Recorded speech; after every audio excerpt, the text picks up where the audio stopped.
Meritocracy is complicated. On one hand, it allows for the efficient allocation of incentives and resources. On the other, it also produces extreme feelings of despair as it reveals the ways each of us fall short of some ideal. Since we all benefit from meritocracy as a social tool, the progress of the last century must be preserved. But we must learn to dull its ability to measure our worth. Human life is not defined by economic value or even creative value. Human life is valuable simply because it exists. Nothing is required for every single one of us to represent an infinite well of beauty. Introduction. I'm going to try in this essay something I rarely see done. First, I will discuss my perspective on meritocracy in the traditional manner, where I clearly articulate a thesis, and then, hopefully pay off on that promise by convincingly arguing the evidence for why I think it is true. Second, I'm going to present a more personal perspective on what it is like to grow up in a world of dazzling meritocracies. The last century has destroyed most of the external, exogenous barriers to success. Largely, what this has revealed is that ability is much less evenly distributed than people could ever have imagined. And, for most people, a failure to live their dream life is not because of institutional frictions, but instead because of internal endogenous characteristics of who they are as a person. As a result of this, people have grown disillusioned with the concept of meritocracy itself. Attacks on the ideal are rarely couched in terms that denigrate the ability of systems to live up to some meritocratic ideal, but instead attack the very desirability of a meritocracy itself. In particular, in the West, the result of increasingly global meritocracy has been a weakening of inherited privileges and a realization that very little of the average American's wealth is built on the fruit of their own labor, and instead an inherited position they did nothing to earn. We cannot allow the sting of our own failure to blunt the blade of meritocracy. The major tension within all human societies is the need to reward the capable and temper the emotional sting of failure. As a society, we must move past assigning value to people exclusively based on what they accomplish. Instead, we must also learn to celebrate the spectacular in all of humanity. Because each and every one of us carries a spark of divinity and represents a unique reflection of the most beautiful thing that has ever happened, life. Only an ethic that can glorify the strong and the weak, the powerful and the powerless, the deserving and the undeserved, can allow us to face the challenges of the 21st century. Because whether we like it or not, meritocracy is a permanent feature of human life. All we can do is temporarily repress it. The reality of meritocracy. The internet opened Pandora's box of human potential. Through social media websites like TikTok and Twitter, we each have access to billions of eyes. Applications like SoundCloud and Spotify have shattered control of our music industry by a small number of producers. Characters like Juice WRLD were able to bootstrap a real music career out of literally nothing. The vast majority of my entertainment is the creation of independent people expressing themselves online. No longer does an up-and-coming rapper need to be taken under the wing of someone already on the scene, like Dr. Dre famously did for Eminem. Instead, each of us has a window to the entire world at our fingertips. If we make something beautiful or interesting, people will notice. The algorithm is like a blind judge, assessing only on the likelihood what was made will entertain. The internet has more than YouTube and movies, though. Any subject you want to learn about is only a Google search away. MIT OpenCourseWare hosts entire courses. Almost every college, including Stanford, has a YouTube channel where they post lectures and talks. After listening to Bloodlands, for free on YouTube, by one of my favorite historians, Timothy Snyder, I realized I still didn't think I knew enough. Within 30 seconds, I was able to watch a lecture he gave on that very book at UT Dallas. Everyone today has access to material at any level of complexity in any domain. You can find lectures on subjects as diverse as abstract algebra and gender theory with no need to enroll in school. All of this is ignoring Wikipedia, a website that I truly believe is one of the most spectacular creations of humanity. Access to information is distinct from choosing to use it, but anyone with the ability to speak English, not a trivial obstacle, and access to the internet, has at their fingertips the culmination of 10,000 years of civilizational progress. This great leveling extends beyond the internet. across the world, legal systems have made real and important progress in tearing down the walls of inherited privilege. In India, the caste system, which stretches back 4,000 years, rather than being enshrined by the state, is subject to aggressive dismantling pressure from both sides of the political system, although they disagree about the right way to accomplish this task.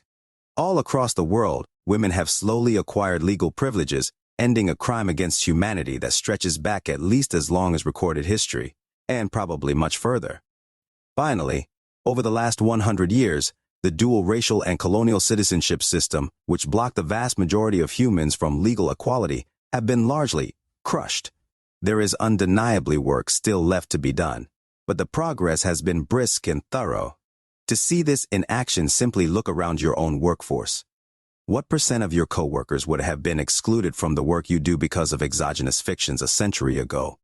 For the first time in all of human history, a human of any social class born anywhere in the world has a chance at shaping their world.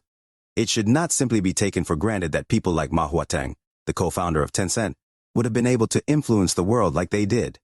If he had been born just 50 years earlier simply for the crime of being Chinese, he would have been boxed out of the global system. Imperfect as this transition to meritocracy has been, it represents a tectonic shift. The effects of meritocracy. The effect of these institutional and cultural changes has been much more muted than expected. To many of the 20th century utopians, there was a perspective that merely removing institutional obstacles would be enough to abolish all differences. I touched on this some in my prior article on Western sacred cows, but this belief is so deeply baked into our society that we view all on-average differences as the result of discrimination. You will often find a sort of Mott and Bailey tactic at play here, where supporters of this worldview will quickly retreat from the framing I presented above to attributing it to what I refer to as the long shadow of history. What is clearly true, though, is that on average, across the world at the tasks we assign economic value to, ability is both highly heritable and concentrated among the historical elite of that society. In the article I just cited, Gregory Clark, using British data from 1600s to 2022, shows that interventions like compulsory primary education or the post-war expansion of social safety nets did not change in any measurable way the strong familial persistence of social status across generations.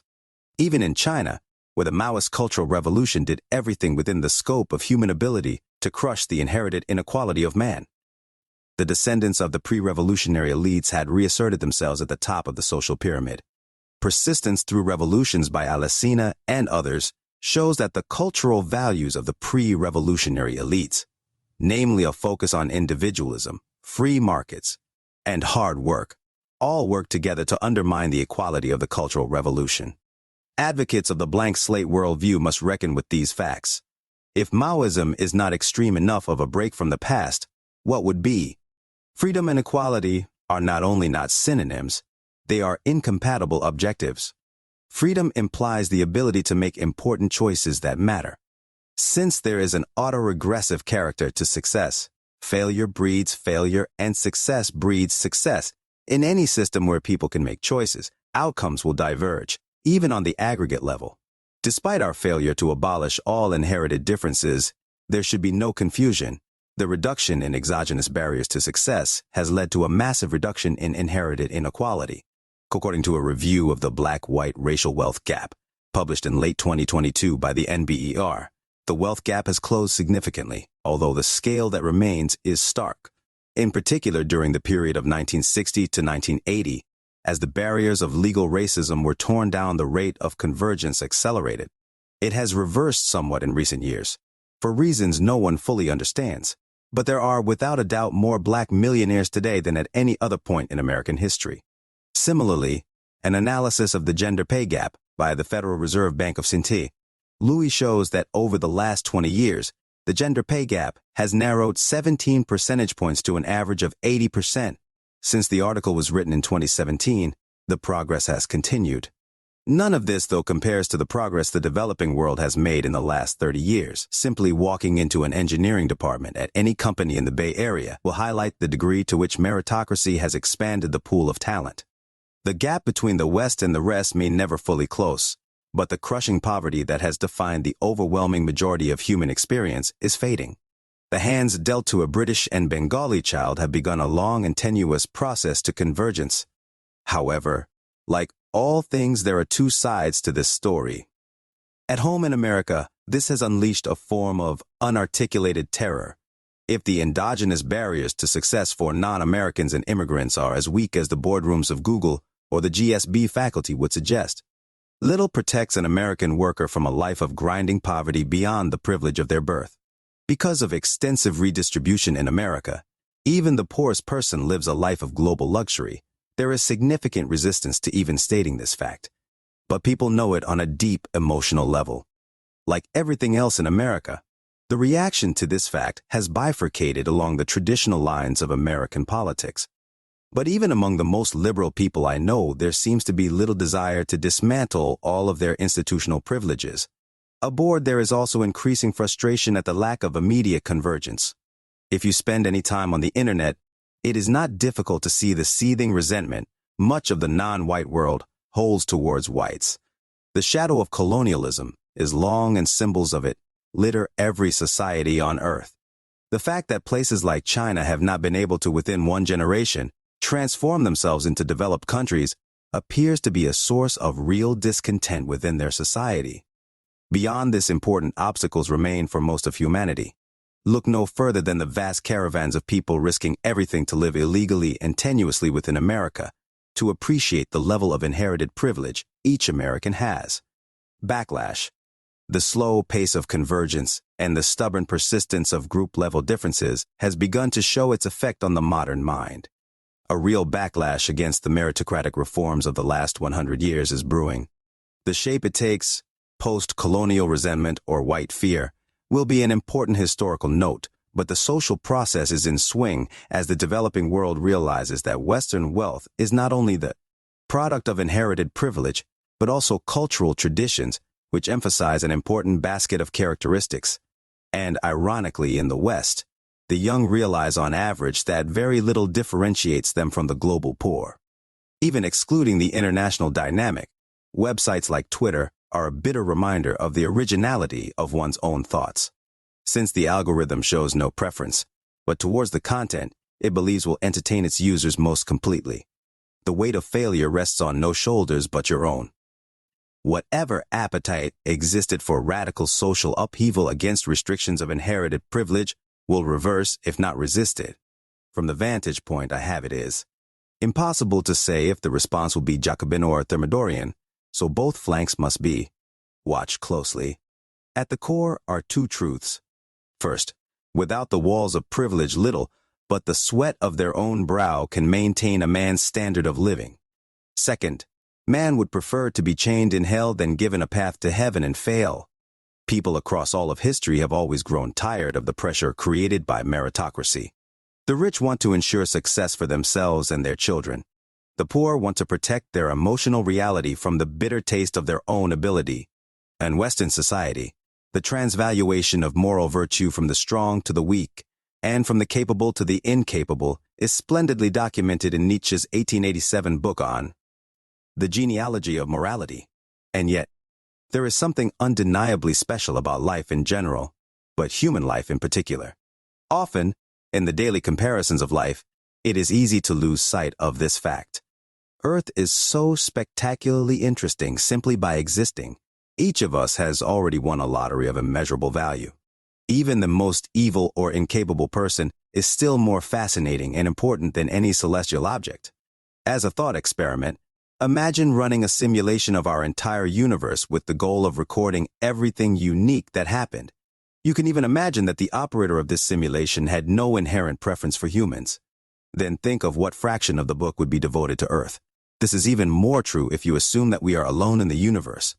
In addition to this, even on a more focused scale, yes, ability is largely heritable. Yes, outcomes are largely driven by ability. Yes, this is unchangeable and can only be repressed at great social cost.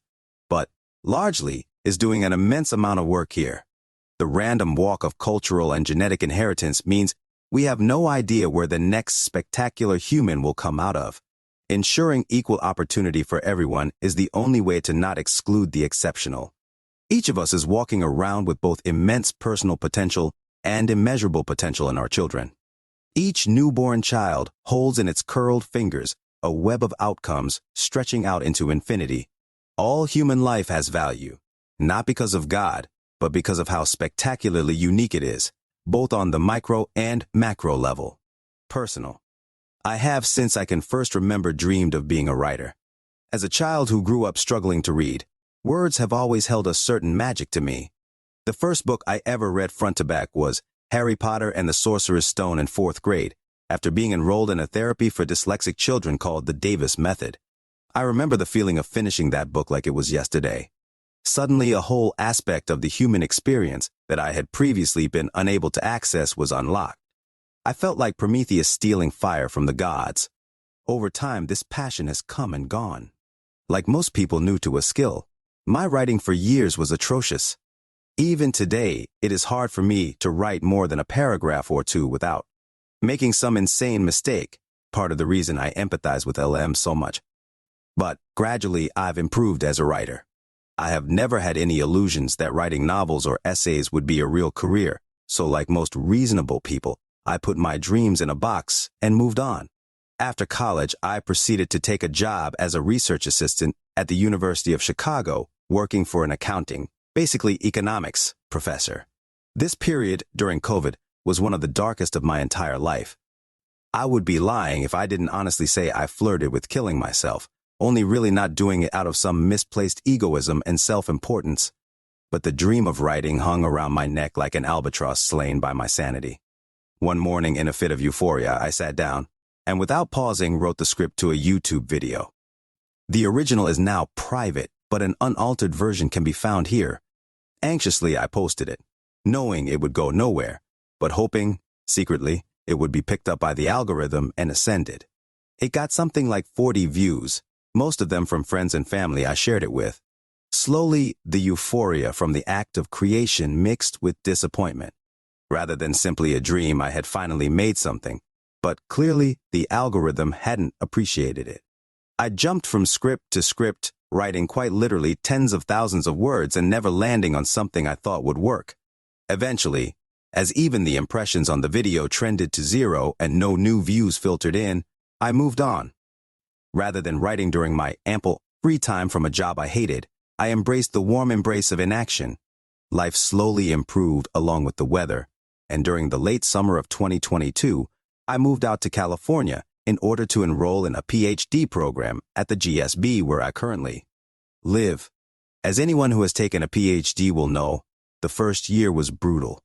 But during the summer, as coursework receded and research became more important, I realized once again I had plenty of time on my hands. This time I set myself 2 tasks. First, I wanted to try again to make content. Second, I wasn't going to be so easily influenced by whether or not people consumed the content I created. In a euphoric sprint after I had completed my summer research expectation, I created and released 2 videos, both of which I'm actually quite proud of. My first video is currently at 24 views, and my second video sits at a grand total of 5 views. The watch time data is even more brutal. For my second video, I'm fairly sure only one person other than myself watched it, a friend I shared the video with. Despite my second objective, this was actually quite stinging since I was convinced the perspective I was sharing was not only unique, but quite true. Of course, with some distance, I can be aware of the extremely low production quality.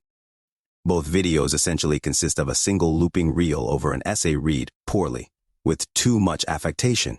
What hurt more than anything, though, was how convinced I was of my own merits. I would never have articulated this normally, but I had this deep sense that, of course, I'm smarter and more deserving of success than the YouTubers I watch. This, of course, is false and cringe, but I share it for a reason. Later, as the whole Twitter debacle unfolded, I was drawn to the app, at first to laugh at Elon, but then later by how truly enchanting it is.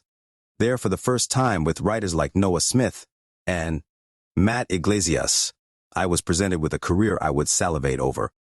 Clearly, an audience existed for a style of overconfident white boy writing, something I specialize in, but the memory of my experience with YouTube held my hand. Just as I had known the lack of algorithmic response was largely due to the quality of my videos, I feared that the lack of response to my essays would be the result not of frictions, but instead my own low ability. In many ways, this project is to me a rejection of that framing. It is an investment in myself and a statement that I believe I can be a writer who is worth reading. Perhaps not for years, but eventually. Because in my mind, this is the true poison of meritocracy. It isn't just that it creates a system where the successful win socially and materially, but also that it scares many of us from even trying. Unlike in the 1980s, where if my writings never took off, I could vaguely gesture at the publishing houses just not getting it. People were doing exactly what I wanted to do and making a career out of it. In fact, my success was directly tied to my ability, and that made the whole endeavor terrifying beyond belief. I cannot even begin to imagine how much more deeply this worldview is held by the sort of conscientious and careful young people I once was. It is difficult to look at people like Mr. Beast and not realize that their story means the only obstacle is will. Being forced to live an agonized office life because of who you are stings, in a way being forced to by the system never can. I have no idea where Voyagers-Log will go. If nothing else, I'm loving how it feels to finally bet on myself. Whatever happens, even if no one reads this, at least I wrote it. To paraphrase a character from the show Community, life is a game of chance. You either roll the dice or you lose your turn. Thank God those chances are at least somewhat under my control. Conclusion: meritocracy is like everything, multifaceted and complicated. But our social obsession with the successful has polluted what could otherwise be a moment of maximum human flourishing. Too many young people are trapped in a worldview where to try simply reveals the limit of your ability, and that is worse than any punishment. Since we all benefit from the efficient allocation of incentives and resources, we have to find a way to preserve meritocracy as a social tool, but dull its ability to measure our worth. Many hierarchies of human life simply cannot be repressed and will spring back whatever we do. But our attempts to repress them could do immeasurable harm, and we must resist the natural human instinct to invent new privileges of birth as the old ones are destroyed. Human life is not defined by economic value or even creative value. Human life is valuable simply because it exists. Consciousness alone is such a spectacular miracle that no human requires anything else to approach perfection. The only way we can preserve meritocracy is by celebrating those who tried regardless of their success. Our hero must be the businessman whose store failed or the college student who dropped out. What makes a meritocracy work is not the success, but the 1,000 invisible steps that led to the success. It's 1,000 local minima on our slide down the universal gradient, which should be celebrated. We cannot forget that rights belong to men, not means.